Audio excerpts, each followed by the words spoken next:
अलग अलग वस्तुएं हैं या फिर n अलग अलग व्यक्ति हैं, आप उनको एक सर्कल वृत्त पे अरेंज करना चाहते हो बराबर दूरियों पे, तो वृत्त पर n भिन्न चीजों को व्यवस्थित करने के तरीके क्या होंगे? मतलब आपको सिलेक्ट भी करना है फिर उनको अरेंज भी करना है, तो कितने तरीके होंगे? अगर आपको सर्कल पर अरेंज करना है n माइनस 1 फैक्टोरियल, जितने भी डिफरेंट लोग या पर्सन है उसमें से एक घटाकर आपको फैक्टोरियल लेना है, ध्यान रखिएगा। तो number of ways in which n different things can be arranged on circle is n minus 1 factorial.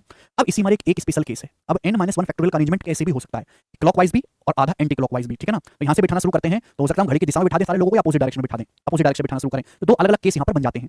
Number of ways in which n different things can be arranged on circle when clockwise and anti clockwise arrangement are considered as same. ध्यान सुनिएगा मेरे प्यारे भाई, कितने number of arrangement बनेंगे अगर हम n विभिन्न वस्तुओं के सर्कल में बिठाने की कोशिश करेंगे, ये मानते हुए कि जो हमारा क्लॉकवाइज या एंटी क्लॉकवाइज अरेंजमेंट है वो एकदम सेम है। इसका सबसे अच्छा एग्जांपल है फूलों की एक माला बनाना। फूलों की माला ऐसे सर्कुलर बनाई जाती है, फूलों की माला आप यहां से पुरोना शुरू करते हो, तब एक ही साइड में पुरोगे, ऐसा नहीं कि दोनों जगह फूल जाते जाएंगे। आपने धागा सेट कर लिया, उसके आगे ही आप फूल यहां पे फूल लगाते जाओगे, यानी कि मेरे दोस्त क्लॉकवाइज डायरेक्शन में ही आप जो है फूलों को अरेंज करोगे। फिर मोतियों की एक माला होगी, मोतियों की माला को आप एक ही आप क्लॉकवाइज या एंटी क्लॉकवाइज एक ही डायरेक्शन में पुरोगे, तो उस केस में जो टोटल अरेंजमेंट बनेंगे वो बस आधा करना है, n माइनस 1 फैक्टोरियल का आधा, बस ये ध्यान रखना है मेरे दोस्तों, ठीक है ना। तो यहां पे अगर n वस्तु के सर्कल पर अरेंज करना है तो कितने जो है तरीके हो सकते हैं अरेंज करने के रास्ते, n माइनस 1 फैक्टोरियल। लेकिन क्लॉकवाइज ही करें या एंटी क्लॉकवाइज एक ही डायरेक्शन में है, दोनों को किसी भी तरीके से व्यवस्थित कर लो, सेम ही चीज आनी है, जैसे कि फूलों की माला, ठीक है ना। भाई आदमी को अगर मैं यहां से बिठाना शुरू करूं क्लॉकवाइज एंटी क्लॉकवाइज अलग अलग हो जाएगा, कि आदमी होते हैं अलग अलग, लेकिन फूल तो भैया कैसे भी करो सेम ही आएगा, तो उस केस में मेरे प्यारे भाई n माइनस 1 फैक्टोरियल बटे दो तरीके हो जाएंगे, ठीक है प्यारे बच्चों। अब इस पर भी सवाल, एक डिनर पार्टी में 6 पुरुष 4 महिलाएं गोल मेज पर बैठते हैं, कितने तरीके से बैठ सकते हैं? यहाँ पे कुछ नहीं बताया कि आदमी औरत कहां बैठना है, कब बैठना है, कैसे बैठना है। 6 पुरुष और 4 महिलाएं, टोटल 10 लोग हो गए, 10 लोगों को एक सर्कल पे बिठाना है, तो कितने तरीके से बैठ सकते हैं? 10 माइनस 1 का फैक्टोरियल, यानी कि 9 फैक्टोरियल सवाल का आंसर हो जाएगा। बात समाप्त, आगे चलते हैं। एक हार बनाने के लिए 12 अलग अलग मोतियों को कितने तरीकों से व्यवस्थित किया जा सकता है? हार बनाओगे, ठीक है, अभी मैंने एग्जांपल एक नेकलेस आप बनाते हो मेरे दोस्तों, तो 12 अलग अलग मोतियों को कितने तरीकों से आप परो सकते हो? तो 12 माइनस 1 यहाँ पे बटे 2 आएगा, 12 माइनस 1 फैक्टोरियल बटे 2, 11 फैक्टोरियल बटे 2 इस सवाल का आंसर बनेगा। नेक्स्ट क्वेश्चन, ध्यान से सुनिएगा, हर एक चीज को, हर एक कांसेप्ट को मैंने कंपाइल किया है, जितने बेहतरीन और सिस्टमैटिक वे में मैंने यहाँ पे सारी चीजें आपको प्रस्तुत करी हैं, आपको कहीं और नहीं मिलेंगी, ठीक है ना। बस मेरा लेवल बिल्कुल मरा हुआ नहीं है, बिल्कुल मरे हुए से मैक्सिमम लेवल तक जाता है, वहीं बच्चे थोड़े रोने लगते हैं। 20 विभिन्न देशों के 20 प्रतिनिधियों के बीच एक गोल मेज पे सम्मेलन होना है, उन्हें कितने तरीके से बिठाया जा सकता है? यहाँ पे 3 क्वेश्चन है, सुनो मेरे प्यारे भाई। 20 देश हैं, 20 देश से 20 अलग अलग रिप्रेजेंटेटिव आए, तो एक सर्कुलर टेबल पे उनकी होनी है मीटिंग, कितने तरीके से मीटिंग हो सकती है उनकी बैठकर? पहला है विदाउट एनी रेस्ट्रिक्शन, कोई रेस्ट्रिक्शन नहीं है, जब कोई रेस्ट्रिक्शन नहीं है तो कहीं भी बिठाओ, तो ये हो जाएगा 20 प्रतिनिधि हैं तो 20 माइनस 1 यानी कि 19 फैक्टोरियल मेरे दोस्तों। बात समझ में आई? आप बोलोगे हाँ जी sir. When two particular delegate should always sit together, दो पर्टिकुलर डेलीगेट ऐसे हैं जिनको हमेशा एक साथ बिठाना है अपन को, जैसे कि मोदी जी और बाइडेन जी। बाकी के 18 जो हैं, देखो बाकी के 18 मेरे प्यारे भाई कैसे भी बैठे हमें कोई फर्क नहीं पड़ता, लेकिन ये दो लोगों का जो ग्रुप है मोदी जी का और बाइडेन का, ग्रुप दो लोगों का है, उनको एक साथ ही बिठाना है। यानी कि आप ऐसे समझो मेरे दोस्तों, ऐसे समझो, थोड़ा सा दिमाग लगाना है कि ग्रुप दो जो दो लोगों का ग्रुप है, हम इसे एक ही मान के चलेंगे कि भैया एक ही एंटिटी है। तो टोटल हमारे पास समझो कि 19 रिप्रेजेंटेटिव है, 19 20 नहीं है, 19 ही हमारे पास रिप्रेजेंटेटिव है दोस्त, क्योंकि उनमें से दो तो ऐसे हैं जो एक साथ ही बैठने को राजी होंगे, ठीक है ना। देखो भाई टोटल है 20 लोग, 20 लोगों में से 18 लोग अलग करें और 2 लोग अलग करें, 2 लोग एक साथ ही बैठना चाह रहे हैं, दो लोग एक साथ ही बैठना चाह रहे हैं, यानी कि 18 और इसको एक ही मानो तो टोटल आपके 19 रिप्रेजेंटेटिव हैं। समझो अगर मुझे 19 लोगों को बिठाना है तो कितने तरीके से बिठा सकता हूं सर्कुलर टेबल पर? 19 माइनस 1, 18 एक 19 हो गया, 19 में से 1 घटाएंगे, 18 फैक्टोरियल तरीके से बिठा सकता हूं। ये आंसर आ जाएगा नहीं, ये गलती कर दी आप कहोगे सर क्या गलती करी, एकदम ठीक करे हम बकवास करते हैं। मैंने कहा बकवास नहीं भाई, जो दो लोग हैं इनको भी तो आपस में इंटरचेंज कर सकते हो, लेफ्ट में आ जाए राइट में आ जाए, इन दो लोगों को भी तो हम आपस में जो है इधर उधर बिठा सकते हैं, तो दो लोगों को कितने तरीके से बिठा सकते हैं? फैक्टोरियल 2 तरीके से, कभी लेफ्ट में राइट में बाजू में आजू में, यानी कि 18 फैक्टोरियल गुणा 2 का फैक्टोरियल मेरे प्यारे भाई। तो वो तरीके हो जाएंगे मेरे प्यारे भाई जिनमें जो है सारे लोग जो है दो लोग पर्टिकुलरली एक साथ बैठेंगे, 18 फैक्टोरियल गुणा 2। किसी वाले को कोई समस्या, बोलोगे नहीं सर कोई समस्या नहीं है, तो 2 पर्टिकुलर डेलीगेट एक साथ बैठेंगे, उसके कितने तरीके हैं? ये। तीसरा, when 2 particular delegates never to sit together, 2 particular delegate ऐसे जिनको कभी भी हमको एक साथ नहीं बिठाना है, कितने तरीके होंगे? यानी कि मोदी जी बाइडेन एक साथ नहीं बैठे, जहां बैठे वैसे पाकिस्तान रो देगा, तो उनको एक साथ नहीं बिठाना, ऐसी जो है खुफिया व्यवस्था की गई। तो कितने तरीके हो सकते हैं कि 2 पर्टिकुलर डेलीगेट एक साथ ना बैठे? इसमें से इसको हटा दूंगा तो आ जाएगा ये वाला, इसमें से हटा दूंगा आ जाएगा ये वाला। आप बोलोगे सर वो क्या आएगा? अगर 20 डेलीगेट 20 प्रतिनिधि आए तो उनको एक सर्कुलर टेबल पर बिठाने के टोटल 20 माइनस 1 19 फैक्टोरियल तरीके हैं। इन 19 फैक्टोरियल टोटल तरीकों में से 18 फैक्टोरियल गुणा 2 तरीके ऐसे हैं कि 2 पर्टिकुलर डेलीगेट हमेशा एक साथ बैठेंगे। तो अगर मैं माइनस कर दूंगा तो ये वो उन तरीकों की संख्या आ गई मेरे प्यारे भाई जिनमें वो एक साथ नहीं कतई नहीं बैठ पाएंगे। तो फैक्टोरियल 18 तो बच्चों यहां से कॉमन ही आ जाएगा, फैक्टोरियल 18 गुणा यहां बचेगा भैया, फैक्टोरियल 18 कॉमन आ गया तो 19 बचेगा, 19 और यहां से बचेगा 2, तो 19 माइनस 2 आ गया आपका 17, तो फैक्टोरियल 18 गुणा 17 सवाल का आंसर हो जाएगा मेरे प्यारे भाई, ठीक है जी। 19 फैक्टोरियल को क्या लिख सकते हो? 19 फैक्टोरियल का मतलब होता है 19 गुणा 18 फैक्टोरियल, 18 फैक्टोरियल यहां से कौन, यहां से 19 बचेगा, यहां से 2 बचेगा, 19 माइनस 2 17 ये आ गया मेरे प्यारे भाई। आप बोलोगे हां जी सर बहुत बढ़िया, नेक्स्ट क्वेश्चन फेंक के मारो सर, बर्दाश्त नहीं हो रहा। 42वां सवाल, ठीक है भाई, मैं भी पीछे नहीं हटूंगा। एक पार्टी के लिए 20 लोगों को इनवाइट करना है, the different number of ways in which they can be seated in a circular table with 2 particular person seated on either side of host. बहुत बढ़िया। एक पार्टी के लिए 20 व्यक्तियों को आमंत्रित किया जाता है, मेजबान के दोनों ओर 2 विशेष व्यक्तियों को बैठाकर उन्हें गोलाकार मेज पर अलग अलग तरीके से बिठाया जा सकता है, कितने तरीकों से? देखो 20 लोग पार्टी में बुलाए, एक होस्ट भी ऐसा समझो कि जो पार्टी में बुला रहे हैं उसी से होस्ट करवा रहे हैं, होस्ट वाला अलग बंदा होगा तो मेहमान है, यानी कि हमारे पास 20 तो गेस्ट हैं और मेरे दोस्तों एक हमारे पास होस्ट है, हमारे पास टोटल 21 लोगों को मिलाकर टोटल 21, ठीक है भाई। अब 21 लोगों को हमको सर्कुलर टेबल पे बिठाना है, लेकिन यहां सुनिएगा कितने डिफरेंट तरीके हो सकते हैं सर्कुलर टेबल पर बिठाने के with 2 particular person. 2 particular person ऐसे हैं जो होस्ट के आइदर साइड बैठेंगे, 2 लोग स्पेशल ऐसे हैं जो हमारे होस्ट के आजू बाजू में बैठेंगे, यानी कि 21 में से 2 लोग ऐसे हैं कि एक लेफ्ट साइड में बैठेगा, राइट साइड में रहेगा और बीच में रहेगा होस्ट। समझ में? 2 गेस्ट ऐसे हैं फर्स्ट और सेकंड कि मेरे दोस्तों वो होस्ट के आजू बाजू में ही रहेंगे, यानी कि टोटल 21 में से 3 लोगों का ग्रुप ये अलग बन जाएगा, 3 लोगों का, और बचे 18 लोग। 18 लोगों का ग्रुप एक अलग है और मेरे दोस्तों इन 3 लोगों का ग्रुप ये अलग है। ठीक है ना, इन 3 लोगों का, जिसमें होस्ट है और उसके आजू बाजू 2 पर्टिकुलर पर्सन है। तो यानी कि आप इस एंटिटी को एक ही मान के चलो कि हमारा एक ही एंटिटी है ना। 2 लोग और होस्ट ऐसे समझो कि आपस में चिपक गए, एक साथ ही बैठेंगे, अभी सॉरी 2 लोग और उनके बीच का होस्ट एक साथ ही बैठेंगे, तीनों को अलग अलग समझो, एक ही समझो। यानी कि टोटल आप ये मान के चलो कि हमारे पास तो 19 ही लोग हैं, 19 ही लोग हैं, 18 ये और एक ग्रुप को आप 1 ही आदमी मान के चलो, टोटल हमारे पास 19 ही लोग हैं। 19 लोग को सर्कल पे बिठाना है, 19 लोगों को सर्कल पे बिठाना है तो 19 माइनस 1 फैक्टोरियल, कितने तरीके होंगे? 18 फैक्टोरियल तरीके होंगे बिठाने के, होंगे तरीके। लेकिन ये आंसर नहीं है भाई, 18 लोग तो बैठ गए, ये जो ग्रुप है इस ग्रुप में भी तो होस्ट तो बीच में रहेगा, ठीक मान ली बात। ये पहले और सेकंड को भी तो आपस में इंटरचेंज कर सकते हो है भाई, ये इधर भी बैठ सकता है उधर भी बैठ सकता है, तो इन फर्स्ट और सेकंड को भी तो इस ग्रुप के लोगों को भी तो आपस में 2 तरीके से किया जा सकता है, होस्ट तो बीच में रहेगा, इनको आपस में 2 तरीके से सफल किया जा सकता है। तो फैक्टोरियल 18 गुणा 2, इस सवाल का आंसर ये आएगा। बहुत अच्छा सवाल है मेरे दोस्तों, ये भी बुद्धि आपको लगानी है। अगला क्वेश्चन 43वां सवाल, बिल्कुल ऐसा ही क्वेश्चन कि एक स्कूल के 13 सदस्य गोलाकार मेज पर कितने तरीके से बैठ सकते हैं? जब टीचर को प्रिंसिपल के एक तरफ और सेक्रेटरी को दूसरी तरफ बैठना है, आपके पास 13 लोग हैं, 13 लोगों को कितने तरीके से हम सर्कुलर टेबल पर बिठा सकते हैं? जब प्रिंसिपल की एक तरफ तो रहेगा टीचर और दूसरी तरफ रहेगा सेक्रेटरी, यानी कि ये जो ग्रुप है 3 लोगों का, आप इसको एक ही मान के चलो कि एक ही है व्यक्ति। 13 में से 3 हो गए, बचे 10 लोग, यानी कि मेरे पास 10 लोग हैं और एक 3 लोगों का ग्रुप है। तो 3 लोगों का ग्रुप जहां जाना है एक ही साथ भटक के जाना है 3 लोगों का ग्रुप, यानी कि मैं मान के चलूंगा कि हमारे पास टोटल 11 ही लोग हैं। मेरे पास टोटल 11 लोग हैं जिनको मुझे बैठाना है, तो 11 लोगों को सर्कुलर टेबल पे बिठाने के फैक्टोरियल 10 तरीके हैं, 11 लोगों को सर्कुलर टेबल पे बिठाने के। समझ में आया? इसको एक ही मान के चलो, 10 लोग हैं और एक लोग है, 11 लोगों के फैक्टोरियल 10, ठीक है ना? ठीक है बच्चे, लेकिन ये जो ग्रुप है भाई, प्रिंसिपल तो बीच में ही रहेगा, टीचर और ये जो सेक्रेटरी इनको तो आपस में इधर-उधर कर सकते हैं ना अपन लोग सफल, यानी कि teacher principal secretary, secretary principal teacher, ये 2 तरीके हो गए। तो फैक्टोरियल 2 मल्टीप्लाई और करना, ये नंबर ऑफ वेज आगे जहां पे आपका जो है सवाल की डिमांड पूरी होगी। ठीक भाई साहब, आप बोलोगे हां जी सर एकदम सही बात। अगला सवाल, और ये लास्ट क्वेश्चन है, सर्कुलर टेबल का फेमस सवाल है। यदि कोई 2 महिला एक साथ नहीं बैठ सकती, कोई 2 महिलाएं, तो 6 पुरुष और 5 महिलाएं गोल मेज पर कितने तरीकों से भोजन कर सकते हैं? कोई 2 महिला एक साथ नहीं बैठ सकती, तो 6 मेल और 5 फीमेल गोल मेज पर कितने तरीकों से भोजन कर सकते हैं? देखो भैया, अगर आपके पास एक सर्कुलर टेबल है मेरे दोस्त, सर्कुलर टेबल, और उसमें आपने 6 मेल को बिठा दिया, 1 2 3 4 5 6, ठीक है, कोई भी 2 महिलाएं एक साथ नहीं आनी चाहिए। वैसे स्पेशल सवाल है, इसमें डाटा अगर ठीक नहीं सेट करोगे तो ऐसा कोई केस बनेगा भी नहीं। अब यहाँ पे इन 6 आदमियों के बीच में कितने गैप आ रहे हैं? 1 2 3 4 5 6, 6 आदमियों के बीच में 6 गैप है। इन 6 गैप में कहीं भी आप 5 औरतों को बिठा लो, हमेशा वो कभी भी एक साथ नहीं बैठ पाएंगी। तो आपके पास एक टेबल है, टेबल पे 6 पुरुषों को बिठाने के कितने तरीके हैं? 6 माइनस 1 5 फैक्टोरियल। अगर आपके पास एक टेबल है, टेबल पे n डिफरेंट ऑब्जेक्ट है, 6 डिफरेंट पुरुष है, उनको बिठाने के कितने तरीके होंगे? फैक्टोरियल 5। अब मेरे दोस्तों, अब टेबल सब भूल जाओ कि टेबल कुछ है ही नहीं। अब इन आदमियों के बीच में टोटल 6 जगह हैं, इन 6 जगह में मुझे 5 औरतों को बिठाना है, तो 6 जगह में 6 प्लेसेस पर 5 औरतों को बिठाने के कितने डिफरेंट कॉम्बिनेशन बन सकते हैं? 6p5। 6 अलग अलग प्लेसेस पर 5 औरतों को बिठाने के कितने तरीके होंगे? 6p5, और 6p5 का मतलब होता है बच्चों फैक्टोरियल 6।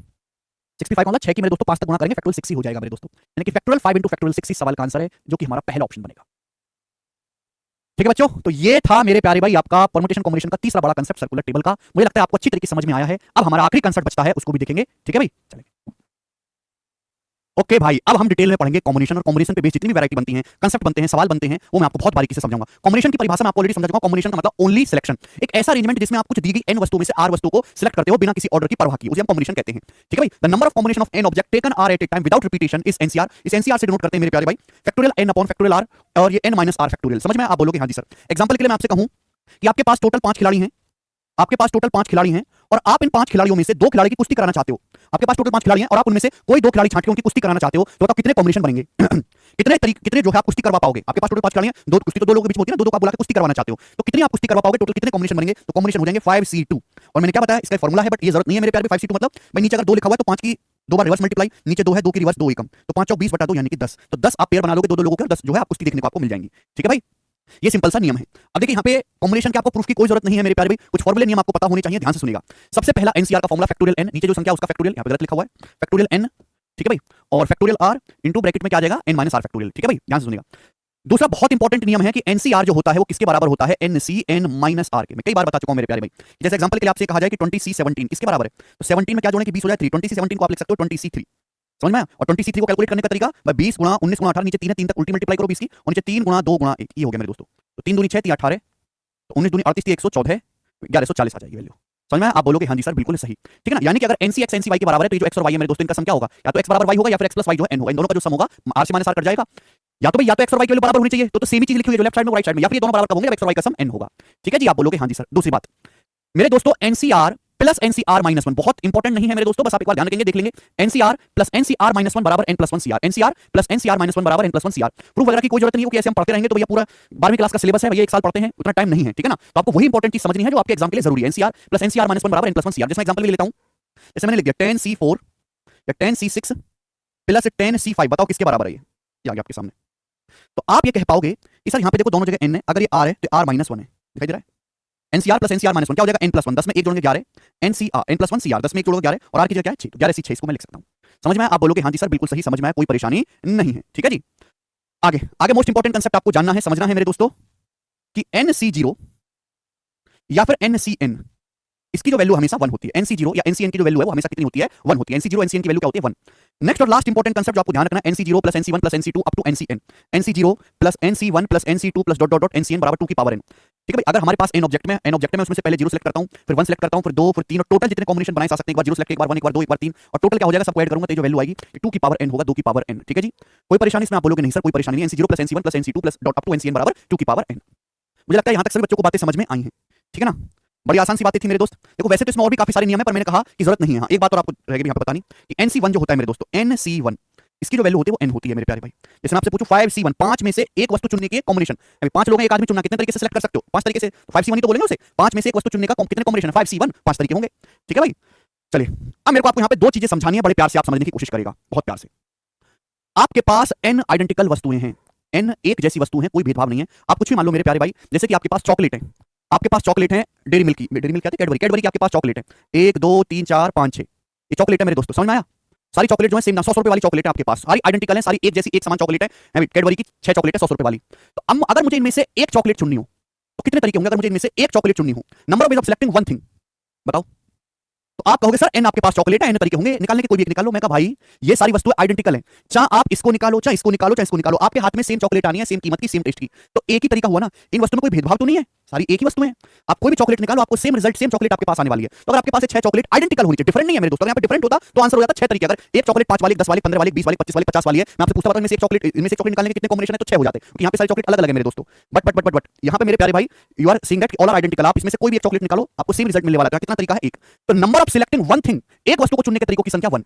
अगर मैं आपसे कहूं इसमें से 2 चॉकलेट, आप कोई भी निकाल लो, आपको 2 चॉकलेट सेम ही मिलने वाली है 100 रुपए वाली कैडबरी की, तो 2 चॉकलेट चुनने के कितने तरीके हैं? 1। मैं आपसे कहूं number of ways of selecting zero thing, कोई चॉकलेट ना चुनने के कितने तरीके हैं? बैठे रहो, एक ही तरीका है। कोई चॉकलेट ना चुनने का, कोई चॉकलेट ना निकल के आए, उसके भी कितने तरीके हैं? 1। और मैं आपसे कहूं ये n, मैंने कितने माने? आपके पास n आइडेंटिकल थिंग्स है, नंबर ऑफ वेज ऑफ इसी तरीके से zero thing, one thing, two thing, three thing identical निकाल रहे हैं, number of ways of selecting all things, यानी कि अगर मैं सारी की सारी n चॉकलेट को सिलेक्ट करना चाहूं तो मेरे पास कितने तरीके हैं? सब उठाया झोला भर लिया, तो एक ही तरीका हुआ मेरे प्यारे भाई, एक। तो यानी कि मेरे प्यारे भाई इस हिसाब से टोटल सिलेक्शन क्या हुआ मेरे प्यारे? टोटल सिलेक्शन, जवाब दीजिए स्टूडेंट, टोटल सिलेक्शन कितना हुआ? तो zero thing, one thing, two thing, एक कोई भी वस्तु ना, कोई भी चॉकलेट ना निकालने का, एक चॉकलेट निकालने का, 2 चॉकलेट निकालने का, 3 चॉकलेट निकालने का, और सारी चॉकलेट निकालने का जो तरीका, ये 1 1 1 कितनी बार ऐड होगा? ये 1 1 1 1 1 प्लस 1 प्लस 1 प्लस 1 कितनी बार ऐड होगा? कुछ बच्चे कहेंगे सर n बार नहीं, एक ज्यादा हो गया बेटा, ध्यान से सुनो ना भाई। 1 से लेके n तक तो n हो गया, एक जीरो थिंग वाला भी तो आ रहा है एक्स्ट्रा, 1 से लेके n तक तो n हो गया, एक जीरो थिंग वाला एक्स्ट्रा भी तो आ रहा है, यानी कि n plus 1 object, n plus 1 base. यानी कि अगर आपके पास n आइडेंटिकल थिंग्स है तो उसमें से सिलेक्ट करने के जो टोटल वेज हो सकते हैं वो n प्लस 1 होंगे मेरे प्यारे भाई। ठीक है ना? अब यहां से सुनिएगा मेरे दोस्तों, एटलीस्ट अगर यहां पे मैं आपसे पूछूं कि at least one object, at least one thing select करने के कितने वेज होंगे मेरे प्यारे भाई? ये बताओ। एटलीस्ट वाला कम से कम एक वस्तु सेलेक्ट करने के, कम से कम एक चॉकलेट निकालने के कितने तरीके होंगे? कम से कम एक चॉकलेट निकालने का मतलब या तो एक आ जाए मिनिमम, या 2 आ जाए, या 3 आ जाए, 4 आ जाए, 5 आ जाए, एक से कम ना आए। तो उस केस में मुझे ये वाला केस नहीं लेना पड़ेगा, पहला इसको मैं हटा दूंगा, तो मुझे केवल ये लेना है। तो यानी कि कितने तरीके हो जाएंगे? n ही तरीके हो जाएंगे मेरे दोस्तों। यानी कि एटलीस्ट वन थिंग सेलेक्ट करने के कितने तरीके मेरे प्यारे भाई? n, अगर आइडेंटिकल वस्तुएं हैं। समझ में आया? आप बोलोगे हाँ जी सर बिल्कुल सही समझ में आया, कोई परेशानी नहीं। अब मैं आपसे बड़ा सिंपल सा सवाल पूछूंगा, ठीक है ना? चलो पहले एग्जांपल वाला, अपनी बुक वाला एग्जांपल से समझा देते हैं आपको। चलिए ये बताइए मेरे दोस्तों, ये वाला जो है आप एग्जांपल बड़े प्यार से देखिएगा, यहाँ पे बहुत डिटेल में लिखा हुआ है, बहुत डिटेल में यहाँ पर लिखा हुआ है कि एक बैग में 3 1 रुपए के कॉइन हैं, 4 5 रुपए के कॉइन हैं, 5 10 रुपीस के कॉइन हैं। How many selection of coins can be formed? कितने coin, how many selection of coins can be formed taking at least one coin from the bag? अगर हम कम से कम एक कॉइन बैग से निकालते हैं तो कितने सिलेक्शन के तरीके हो सकते हैं? तो देखिए आपके पास बैग में 3 1 रुपए कॉइन आइडेंटिकल होंगे। अगर 1 1 रुपए के 3 सिक्के हैं तो तीनों सिक्के एक जैसे होंगे, यानी कि आपके पास 3 आइडेंटिकल 1 रुपए कॉइन है। आपके पास 4 सिक्के हैं 5 5 रुपए के, तो आइडेंटिकल कॉइन है मेरे प्यारे भाई। आप बोलोगे हाँ जी सर। आपके पास 5 सिक्के हैं 10 10 रुपए के, 5 सिक्के तो आइडेंटिकल है मेरे दोस्तों। आप बोलोगे जी बिल्कुल सही, आइडेंटिकल। तो पूछा कम से कम एक सिक्का लेने के कितने तरीके होंगे? कम से कम एक सिक्का लेने के। तो मेरे प्यारे भाई यह बात सभी को समझ में आ गया? आप बोलोगे हाँ जी सर समझ में आ गई, कोई दिक्कत नहीं है। तो मेरे दोस्तों आप टोटल वेज निकालो। आप जो है ये 3 1 रुपए के कॉइन है आइडेंटिकल, 4 5 रुपए के कॉइन आइडेंटिकल, 5 10 रुपए के कॉइन आइडेंटिकल। आप टोटल वेज निकालो। टोटल वेज क्या होता है? n plus 1। अब 3 में एक ऐड कर देंगे मेरे दोस्तों, 4, ये 4 कॉइन है 5 5 रुपए वाले, एक ऐड कर देंगे। 5 10 10 रुपए के कॉइन है तो 5 में एक ऐड कर देंगे, तो 3 + 1 4 + 1 5 + 1, ये आ गया टोटल वेज। लेकिन यहाँ एक समस्या है, इन टोटल वेज की मैंने टोटल कॉम्बिनेशन निकालने से हमने क्या कर दिया? मल्टीप्लाई रूल मैंने आपको समझाया है कि जब तक काम पूरा ना हो जाए मल्टीप्लाई करते जाओ। ठीक भाई, अब ध्यान सुनिएगा मेरे दोस्तों। लेकिन इन टोटल वेज में एक वो तरीका भी काउंट हो गया जब आप कोई से वस्तु सेलेक्ट नहीं कर रहे थे, वो तो आपको हटाना पड़ेगा। नो वे सिलेक्शन तो हटाना पड़ेगा मेरे दोस्तों। तो यानी कि इसमें से 1 माइनस करना पड़ेगा मेरे प्यारे भाई। तो टोटल हो जाएगा 4 5 6 गुणा 120 - 1 119, तो 119 तरीके होंगे। ये सवाल का आंसर हो जाएगा 119। समझ में आई भाई साहब बात? आप बोलोगे हाँ जी सर समझ में आई है, बहुत ही बेहतरीन बात थी। थोड़ा देखो ध्यान रखने वाली चीजें हैं, ध्यान रखने वाली चीजें हैं, ठीक है ना? बिना पढ़े कोई बालक कर पाए असंभव है। जैसे ही बताओ आप ये सवाल, आप जो ये बताओ, assuming that balls to be identical except for the difference in color, the number of ways in which one or more balls can be selected from 10 white, no green and 7 black ball.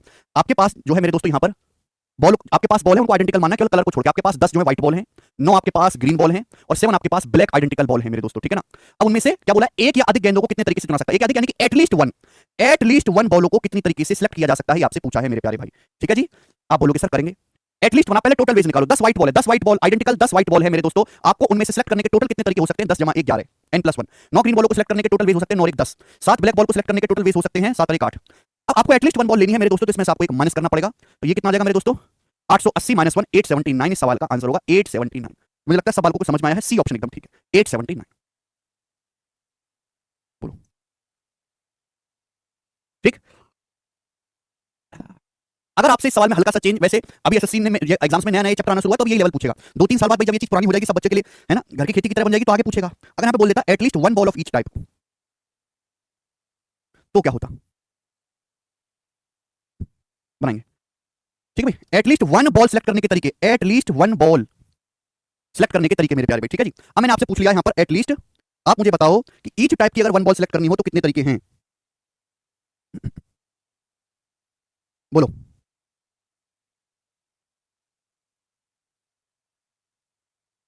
At least one ball of each type, सोचने का time दिया मैंने आपको, देखिए ध्यान से सुनिएगा मेरे प्यारे भाई, यानी कि एटलीस्ट वन 10 व्हाइट 9 ग्रीन और 7 बॉल्स 7 ब्लैक बॉल्स हैं आपके पास, और आप इसमें से कितनी बॉल चुन सकते हो, लेकिन कम से कम हर टाइप की एक बॉल तो होनी ही चाहिए।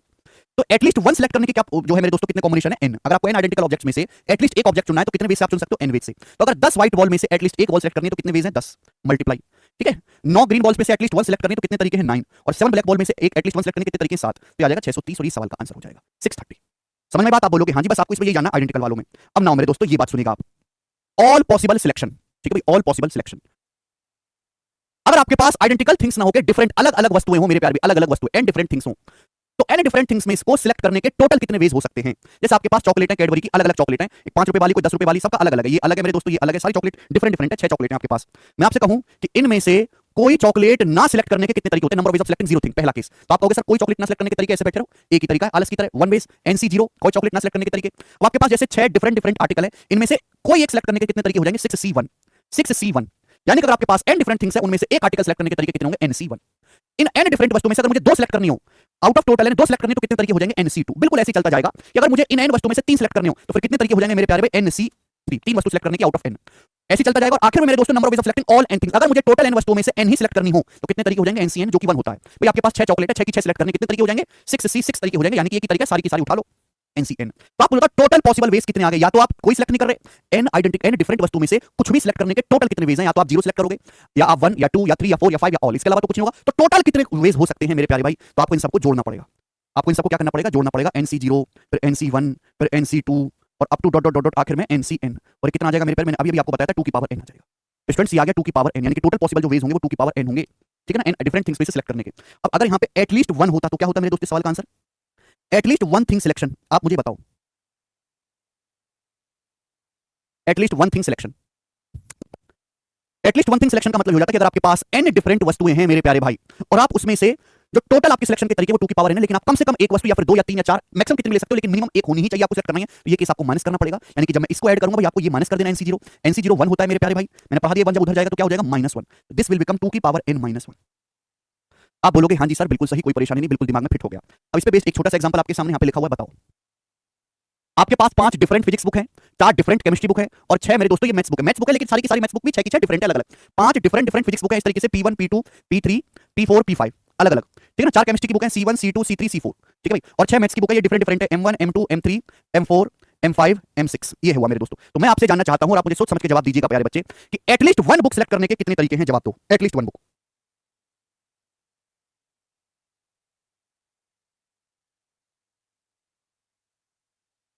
सोच समझ के एक बार में सही जवाब देना।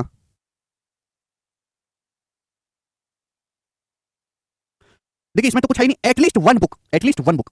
आपके पास टोटल कितनी बुक होगी, 5 4 9 6 15, आपके पास टोटल 15 बुक है मेरे प्यारे, 15 बुक में से कम आपको एक सिलेक्ट करनी है। तो भैया 15 में से अगर आप एक बुक सिलेक्ट करोगे तो कितने तरीके होते हैं ये, अगर आप 15 में से 2 सिलेक्ट करोगे तो कितने तरीके होते हैं ये, 15 में से 3 बुक सिलेक्ट करने के तरीके क्या होते हैं ये, और इसी तरीके से आगे 15 में से आप 15 सिलेक्ट कर सकते हो, 16 तो सिलेक्ट नहीं कर सकते, सारी की सारी बुक सिलेक्ट करोगे 15 में से 15 कितने तरीके होंगे ये। तो एटलीस्ट 1 बुक सिलेक्ट करने के तरीके आगे की नहीं ऐड करेंगे। अब ये क्या आएगा, ये मैंने आपको अभी तो पढ़ा है 2 की पावर n -1, यानी कि 2 की पावर 15 -1, दिस इज 2 की पावर 15 माइनस 1। ठीक है जी, यहाँ पे लिखा हुआ ये रहा 2 की पावर n माइनस 1। समझ में बात? आप बोलोगे हाँ जी sir. Now at least one book of each subject की कम से कम एक बुक सेलेक्ट करने के कितने वेज हैं? अगर हर सब्जेक्ट की एक फिजिक्स केमिस्ट्री मैथ्स की एटलीस्ट कम से कम एक बुक सेलेक्ट करनी है, मैक्सिमम आप कितनी भी ले सकते हो, तो कितने तरीके हैं? तो एटलीस्ट वन में से आपको क्या करना है? 2 की पावर n माइनस 1 करना है। हमारे पास फिजिक्स की 5 डिफरेंस बुक हैं, तो 2 की पावर 5 माइनस 1 हो जाएगा इसी में। ये फिजिक्स की एटलीस्ट वन बुक सेलेक्ट करने के तरीके हो गए। हमारे पास केमिस्ट्री की 4 बुक हैं, तो 2 की पावर 4 माइनस 1 हो जाएगा।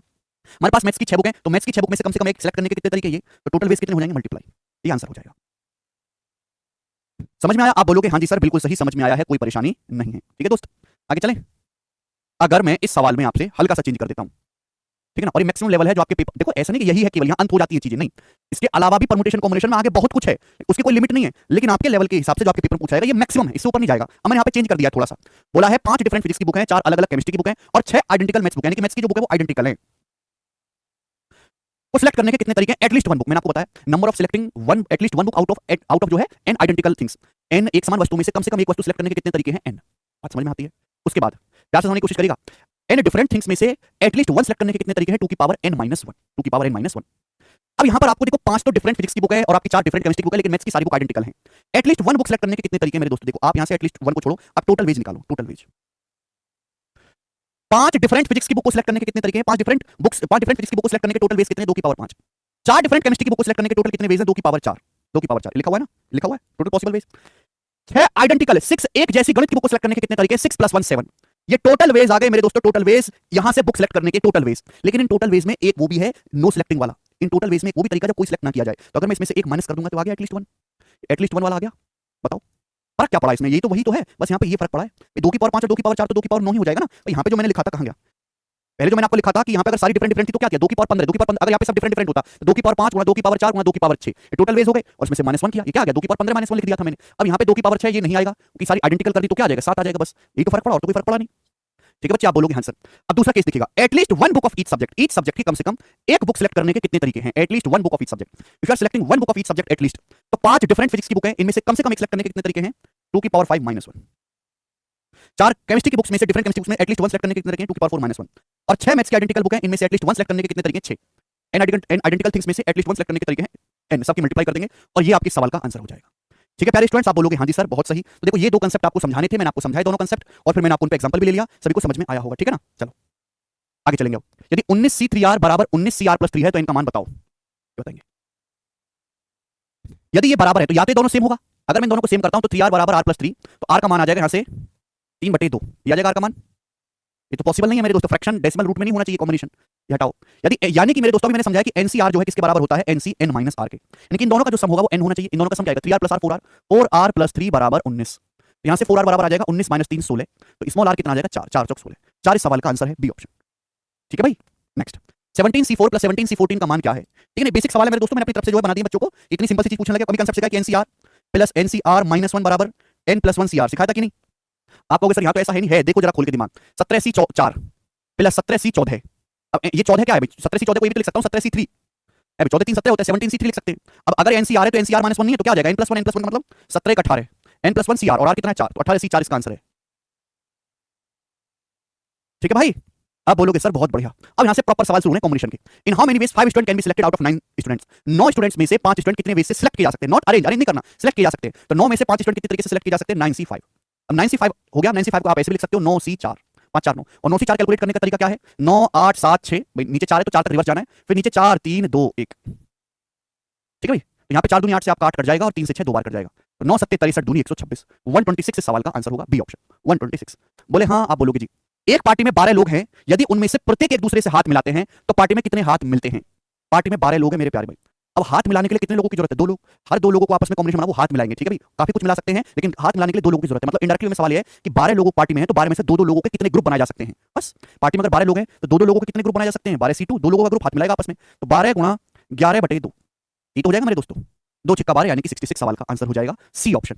ये बताएंगे एक पार्टी में 11 लोग हैं, यदि उनमें से हर एक आदमी एक दूसरे से गले मिलते हैं तो कितनी बार गले मिलेंगे? गले मिलने के लिए 2 व्यक्तियों की जरूरत है। ठीक है ना, सब एक दूसरे को झप्पी नहीं पाते, गले मिलते हैं, सोफिस्टिकेटेड है, पार्टी है, महंगी शराब चल रही वहां पे, तो पार्टी में 11 लोग हैं मेरे दोस्तों, 2 लोग गले मिलते हैं, तो यानी कि 2 लोगों के कितने कॉम्बिनेशन बन सकते हैं? 11C2, बस लैंग्वेज को पकड़ना है, 11 × 10/2 × 1, ये आ जाएगा मेरे दोस्तों, कितना आ जाएगा? ये 55, बी ऑप्शन आंसर। आगे चलेंगे। एक पार्टी के समापन पर कुल 28 बार हाथ मिलाने का आदान प्रदान हुआ। ये मानते हो कि प्रत्येक प्रतिभागी अन्य सभी के प्रति समान रूप से विनम्र था, कोई भी एटीट्यूड में नहीं है, हर आदमी हर से हाथ मिला रहा है। उपस्थित लोगों की संख्या कितनी है? अगर पार्टी में n लोग उपस्थित हैं तो n में से हर दो आदमी मिलकर हाथ मिलाएंगे तो हाथ कितने मिलेंगे? Nc2। दो लोगों को कितने कॉम्बिनेशन बनेंगे? n लोगों में से Nc2 या 28। अब यहां से सॉल्व करना है, मैं सॉल्व तो करूंगा नहीं, मैं तो ऑप्शन से उठाऊंगा। 14 गुणा 13/2, 7 गुणा 6/2, 9 गुणा 8/2, ये 8 है, डी ऑप्शन। अगर मैं यहाँ पे n की जगह 8 लूंगा मेरे प्यारे भाई, 8 8c2 क्या हो जाएगा? n की जगह मैं 8 लूंगा तो 8c2 क्या आ जाएगा? 8 गुणा 7/2 एकम 2 1 आ जाएगा ना 28, 56/2 सेटिस्फाई करेगा, यानी कि कितने हो जाएंगे? 8 लोग। समझ में? आप बोलोगे हाँ जी सर बिल्कुल सही, कोई प्रॉब्लम नहीं है। नए साल के दिन कक्षा का प्रत्येक छात्र दूसरे छात्र को कार्ड भेजता है। डाकिया 600 कार्ड डिलीवर करता है तो आपसे पूछा क्लास में कितने स्टूडेंट हैं? जैसे आप ये मान के चलो कि क्लास में n स्टूडेंट है, तो जैसे मैं ये मान के चलो क्लास के 5 स्टूडेंट है, 1 2 3 4 5, तो ये वाला स्टूडेंट जो है खुद को थोड़ा ना कार्ड भेजेगा, बाकी चारों को भेजेगा। तो अगर मेरे दोस्तों क्लास में 5 स्टूडेंट हैं तो हर स्टूडेंट कितने को कार्ड भेज रहा है? 4 स्टूडेंट्स को। हर स्टूडेंट 4 स्टूडेंट्स को कार्ड भेज रहा है। तो अगर क्लास में n स्टूडेंट्स है तो कार्ड्स कितने स्टूडेंट्स को भेजेगा? n-1 स्टूडेंट्स को, यानी कि हर स्टूडेंट्स जो है वो n-1 स्टूडेंट्स को कार्ड भेजेगा। टोटल n स्टूडेंट्स हैं तो n स्टूडेंट्स कितने कार्ड भेजेंगे टोटल मिला के? फिर n गुणा n-1, ये हो जाएगा कि नहीं? जैसे एग्जांपल के लिए समझो, जैसे 5 स्टूडेंट्स है, ये स्टूडेंट्स कार्ड भेज रहा है तो बाकी 4 को भेजेगा, तो n स्टूडेंट्स को कार्ड कितने स्टूडेंट को भेजेंगे? n-1 स्टूडेंट्स को। आप बोलोगे हाँ जी सर, तो n-1 स्टूडेंट्स को कार्ड भेजेगा हर स्टूडेंट्स। अगर n स्टूडेंट्स है तो कुल कितने कार्ड भेजे जाएंगे? n गुणा n-1 बराबर 600। आप मुझे खुद बताओ, यहाँ पे एक इक्वेशन बन गई और ऑप्शन से 25 सेटिस्फाई कर रहा है, ए ऑप्शन। n की जगह 25 और 25 माइनस 1 24, तो 25 गुणा 24 600 आ गया, बात खत्म, आगे चलेंगे। मामन, how many chords can be drawn through 20 points on a circle? एक सर्कल पर 20 बिंदु से होकर कितनी जीवाएं खींची जा सकती हैं? जीवा क्या होता है भाई? अगर जैसे आपके पास एक सर्कल है, सर्कल पर आप ऐसे मान लो कि 20 पॉइंट है, ये 20 पॉइंट ये मान लिया मेरे दोस्तों, ठीक है ना? इन 20 पॉइंट से कितनी जीवा खींची जा सकती है? सब जीवा होती है सर्कल के किन्हीं भी दो पॉइंटों को मिलाने वाली लाइन। यानी कि अल्टीमेट सवाल ये भी बन सकता है कि 20 बिंदुओं से होकर जाने वाली कितनी रेखाएं पॉसिबल हैं? अगर 20 पॉइंट्स एक ही प्लेन में है, एक ही समतल में है, तो उनसे टोटल कितनी लाइंस खींची जा सकती है? सवाल है। देखो, एक लाइन खींचने के लिए मुझे 2 पॉइंट्स की जरूरत है। 2 पॉइंट्स को मिला दो मेरे प्यारे भाई, एक लाइन खींच जाएगी। 2 पॉइंट्स को आप मिला दो मेरे दोस्तों, एक लाइन खींच जाएगी। यानी कि मेरे हर 2 पॉइंट के कॉम्बिनेशन से एक लाइन ड्रॉ होगी। अगर आपके पास 20 पॉइंट है तो 20 पॉइंट्स में 2-2 पॉइंट के जितने कॉम्बिनेशन बनेंगे उतनी लाइन खींची जा सकती है। आप बोलोगे हाँ सर, यानी कि बहुत डिटेल में आपको गहराई में सोचना है कि एक लाइन खींचने के लिए 2 बिंदुओं की आवश्यकता होती है। 2 पॉइंट, हर 2 पॉइंट जो है एक लाइन में तो होते ही होते हैं, ठीक है भाई? तो अगर 20 पॉइंट्स में 2-2 पॉइंट के जितने कॉम्बिनेशन बनेंगे उतनी ही लाइन ड्रॉ खींची जा सकती है, उतनी जीवाएं खींची जाएंगी सर्कल पर। तो आउट ऑफ 20 पॉइंट्स 2-2 पॉइंट के कितने कॉम्बिनेशन बनेंगे? 20c2, जो कि हो जाएगा 20 गुणा 19/2 गुणा 1, यानी कि मेरे दोस्तों 190 है। 190 खींची जा सकती है। बी ऑप्शन सवाल का आंसर है, सभी बच्चों को समझ में आया होगा। नेक्स्ट, एक प्लेन में 15 पॉइंट, एक समतल में 15 बिंदु हैं जिनमें से कोई भी 3 जो है संरेख नहीं है, तो इन्हें मिलाने से बनने वाले त्रिभुजों की संख्या ज्ञात करें। बहुत बढ़िया सवाल। देखिए, अगर कोई 3 पॉइंट एक ही लाइन में हो जाएंगे तो इनसे कोई ट्रायंगल बनेगा? कोई ट्रायंगल नहीं बन पाएगा, इनसे तो एक स्ट्रेट लाइन बनेगी। अगर हमें ट्रायंगल बनाना है तो तीनों पॉइंट अलग अलग होने चाहिए, कोलिनियर नहीं होने चाहिए। ट्रायंगल तभी बनेगा जब तीनों पॉइंट्स कोलिनियर ना हो। देखिए, 2 पॉइंट तो हमेशा कोलिनियर संरेख होते हैं। कोई भी 2 पॉइंट उठा लो, एक लाइन में तो होंगे, लेकिन तीसरा पॉइंट इस लाइन पर नहीं होना चाहिए, कहीं और होना चाहिए, तो ट्रायंगल बनेगा। तो आपके पास टोटल 15 पॉइंट हैं, इनमें से कोई भी 3 पॉइंट ऐसे नहीं है जो एक लाइन में आ रहे हो, लेकिन सारे 15 पॉइंट इधर उधर छितरे पड़े हैं। तो आपसे पूछा इन्हें मिलाने वाले त्रिभुजों की संख्या। देखिए, त्रिभुज कब बनेगा? 3 पॉइंट के कॉम्बिनेशन से, 3 नॉन कोलिनियर, 3 असंरेखीय बिंदु, 3 अलग अलग पॉइंट जो एक लाइन में ना आते हो, उनके कॉम्बिनेशन से, हर 3 पॉइंट के कॉम्बिनेशन से एक ट्रायंगल बनेगा। अगर मेरे पास टोटल 15 पॉइंट हैं तो बस मुझे ये काउंट करना है कि इन 15 पॉइंट्स में 3-3 पॉइंट्स के कितने कॉम्बिनेशन होंगे। इन 15 पॉइंट्स में 3-3 पॉइंट्स के कितने कॉम्बिनेशन बनेंगे, बस मुझे ये काउंट करना है, उतने ही आपके ट्रायंगल होंगे। 15c3, तो 15c3 का मतलब क्या होता है मेरे दोस्तों? 15 गुणा 14 गुणा 13 बटे 3 गुणा 2 गुणा 1, तो 3 पंजे 15 और ये 2 सत्ते 14, तो 13 सत्ते 91, 91 की 5 में गुणा करेंगे तो 455। 455 सवाल का आंसर है, बी ऑप्शन एकदम सही है।